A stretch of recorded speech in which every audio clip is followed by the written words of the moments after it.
আসসালামু আলাইকুম বন্ধুরা। দেখো, রান্নাঘরে রান্না করলে ঘেমে কি অবস্থা হয়ে যায় চেহারার। তো আমি একটা ভিডিও দিয়েছিলাম যে আমরা মেয়েরা রান্নাঘরে অনেক কষ্ট করে রান্না করি, তারপরও দেখা যায় যে বাড়ির মানুষ খুব একটা মূল্যায়ন করে না। তো এখানে কিছু পুরুষ ভাইয়ারা কমেন্ট করেছে যে আপনি একাই রান্না করেন, সব মেয়েরাই কষ্ট করে রান্না করে। আমার মাও সারা জীবন কষ্ট করে রান্না করেছে। তো যারা এই ধরনের কথা বলে, আমার মনে হয় না আপনারা নিজেদের মাকেও সঠিক সম্মানটা দিতে পেরেছেন। আপনার মাও যদি রান্নাঘরে এরকম কষ্ট করে আপনাকে খাইয়ে থাকে, তাহলে তো আপনার কষ্টটা বোঝা উচিত।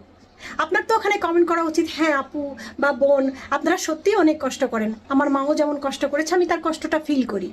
তা না, কমেন্ট কি করেছেন, আমার মাও অনেক কষ্ট করে রান্না করেছে, সব মেয়েরাই করে, তো এমন কি হয়েছে? নিজের মাকেও প্রাপ্ত সম্মানটুকু দিতে পারেন না। আমার মতে কি, সেই সকল পুরুষরাই এ ধরনের কমেন্ট করে যে আপনি একা করেন, সব মেয়েরাই করে, আমাদের মায়েরাও করেছে, সব মায়েরাও করেছে। তারা নিজের মা